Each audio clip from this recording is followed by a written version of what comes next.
ఈ నడుమ బంగారం షాపులలో షోరీలు చేసే దొంగల డేరింగు డాషింగును ఆ షాపుల ఓనర్ల ఎడ్డితనం గుడ్డితనం చూస్తే మస్తు మస్తు పరిశాన్ అనిపిస్తుంటది.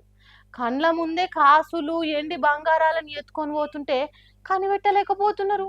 ఏందో ఏమో. వెనకటి సినిమాలలో దొంగకు సింబాలిక్గా ముఖం మీద మచ్చ, గీతల అంగి, బొడ్లే కత్తి పెట్టి దొంగలు, కూనికోర్లు, బందిపోట్లు అట్లనే గిట్లు ఉంటారు అనే ఫీల్ కలిగేటట్టు చేసేది. కానీ ఇప్పుడు కాలం మారింది కదా, దొంగలు ఎట్లనైనా ఉండొచ్చు, ఎసోంటి మాయనైనా చేయొచ్చు. అసోంటి ఉత్తమ మహిళామణులే బంగారం షాపులకు ఎంటర్ అయిన బామలు. నగలు కావాలని దుఃఖంలోకి వచ్చి నంగనాచి కథలు పడ్డరు. భుజం మీద చిన్న పిల్లగాన్ని ఎత్తుకొని వచ్చి షాపులో కూసున్న ముసలాయనను సతాయించిండ్రు.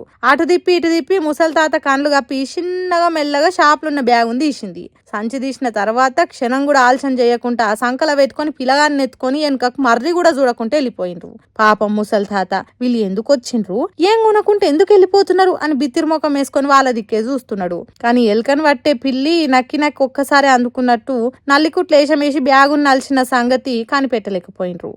పట్టుకపోయింది బ్యాగే కదా, బంగారమేంది కాదు కదా అనుకుంటారు కావచ్చు. కానీ ఆ సంచిలో 2.5 లక్షల క్యాషు, 7 లక్షల సొమ్ములు, మొత్తం 9 లక్షలకు తొర్రబెట్టిండ్రట. అరే గంత డేరుగా ఎట్లా ఎత్తుకొని పోయింది? గుజరాత్ రాష్ట్రం విష్ణగర్లో ఉన్న సన్మాన్ అనే బంగారం షాప్ లో జరిగింది. ఈ షాప్ ఓనర్ తనకేదో అర్జెంట్ పని ఉందని తన 80 ఏళ్ల తండ్రిని షాప్ నుంచి బయటకు పోయిందట. మరి ఆ ముచ్చట ఈ ముగ్గురు ముత్తైదులకు ఎట్లా తెలిసిందో ఏమో, అట్లా వచ్చిండ్రు, ముచ్చట పెట్టిండ్రు, ఇట్లా వెళ్ళిపోయిండ్రు. ఇప్పుడు ఈ వీడియో సోషల్ మీడియాలో సొక్క తిరుగుతున్నది. దొంగలు ఎంత హుషారైండ్రు, వీళ్ళకి ఇంత డేర్ ఎక్కడి నుంచి వచ్చిందని సోషల్ మీడియా పబ్లిక్ పరిశాన్ అవుతురట. మరి దొంగతనాన్ని చూసినాక మీకేమనిపించిందో కామెంట్ చేయండి. కొంతమందికి ఎంత మెత్తటి పరుపులున్నా ఏసీ రూమ్లలో వండుకున్నా నిద్ర రాదు.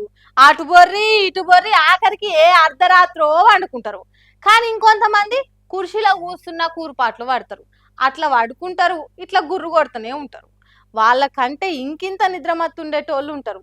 చేసే పని పానాలు పోయేదైనా మంచిగా నిద్ర పోతుంటారు. ఇగో ఈ దొంగను తిరగనే. వరెవ్వా, నిద్ర అంటే నీదేరా.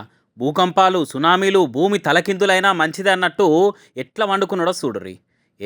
జో అచ్యుతానంద జో జో ముకుంద అని పాట పాడుతుంటే పవలించినట్టు దర్జాగా వండుకున్నాడు. మరి వచ్చింది దొంగతనానికి ఆదరాబాదరాగా వచ్చి చేతికి అందింది జేబులో పెట్టుకొని అవతల పడాలి. కానీ వీడెవడో సోమర్ దొంగ ఉన్నట్టున్నది. సాపేసి దాని మీద బెడ్ వేసి ఏసీ ఉండే వరకు ఇక్కడనే నిద్రపోయిండు. గుడ్డేలుగు తిరిగా గుర్రు పెట్టుకుంటా వానడాట. ఇక ఇంట్లో వచ్చి చూస్తే ఇగో ఇట్లా దర్శనం ఇచ్చిండు. వీడెవడు ఎవరమంత ఎట్లా ఉన్నది అని చెక్కింగులు చేస్తే జేబుల బంగారు గాజులు, గొలుసులు, రింగులు, ఉంగరాలు ఉన్నాయట. ఇక ఈ సార్ను ఏమనుకుంటా వీడియో తీసిరు ముందుగాల. ఈ తురుంకాని ఎప్పుడొచ్చిండో ఏమో కానీ మంచిగా వండుకున్నాడు. జేబులో బంగారు సొమ్ములు ఉన్నాయి. మా తాత బాపది ఓ ఫోన్ కూడా ఉండే. ఇగో ఇక్కడ ఉన్నది. ఈ బీరువా కూడా తెరిచే ఉండే. తర్వాత మేమేమి చూసినాం చూడు ఎట్లా నిద్రపోతున్నట్టు వీడియో తీసి పెట్టిండు. తర్వాత రాజ లాంఛనాలతోని లేపి ప్రశ్నలు అడుగుతుంటే గిసొంటి జవాబులు ఇచ్చిండు. नाम क्या है तुम्हारा? मेरा फुरकान है भाई। अब्बा का नाम? बहुत से कहाँ रहते? यहाँ गली में रहता हूँ। क्या उम्र है तुम्हारी? मेरी 18 है। कब आए यहाँ पे? यहाँ रात में आया भाई। अच्छा, क्या क्या लिए?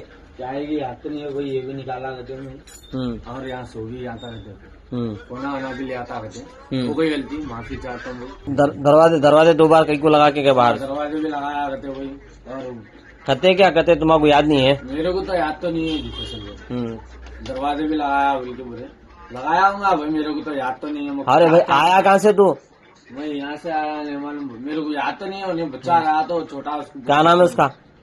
मुसाया। क्या टाइम पे आया? 4 साढ़े 4 के टाइम की बात है। फजर से पहले। हाँ। और क्या क्या पैसे कहाँ से, पैसे कितने लिया, कहाँ लिया? पैसे नहीं लिया भाई, ये चिल्लर पड़े हुए मेरे जिम में, ऐसे जो भी है कुछ भी नहीं है बस। అబ్బా, ఎంత మంచి దొంగనో వీడు.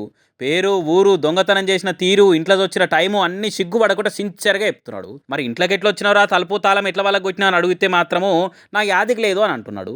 హైదరాబాద్ ఉన్న పాడి షరీఫ్ అనే ఏరియాలో ఇచ్చత్రమైన దొంగ చేసిన ఘనకార్యం ఇది. దొంగతనానికి వచ్చిండు, బీరువా వలగొచ్చిండు, సొమ్ములు సెల్ఫోన్ అన్ని మంచిగానే మడత పెట్టుకునే తానికి మస్తు కష్టపడ్డాడు. ఆఖరి కలిసిపోయి నిద్ర వచ్చి ఆన్నే వండుకున్నాడని కొంతమంది అంటే, లేదు లేదు లేదు వీడు డ్రగ్స్ తీసుకున్నాడు, ఆ మత్తు దొంగతనం చేసినకి ఎక్కువ అయింది, అందుకే అక్కడ నుంచి బయటపడకుండా అయింది, దొరికిపోయింది ఇట్లా అని ఇంకొంతమంది అంటున్నారు. అసలు ఎందుకు అక్కడనే వండుకోవాల్సి వచ్చింది అనేది పోలీసులు తెలుస్తారు. కానీ వీడు ఏం దొంగ అన్నట్టు. చోరీ పోయిన కానీ తిండి మంచిగుండి తిన్నోళ్ళని చూసినాము, మందుంటే తాగినోళ్ళని చూసినాము. కానీ ఏ ఇంట్లో దొంగతనం చేస్తే ఆ ఇంట్లోనే వండుకునే దొంగను చూడలేదు. షీ దొంగతనం అనే వృత్తికే చెడ్డ పేరు తెచ్చినావు కదరా దొంగేదవా అని తిడతారు కావచ్చు ముచ్చటరికైతే దొంగతనం సంగపోళ్ళు.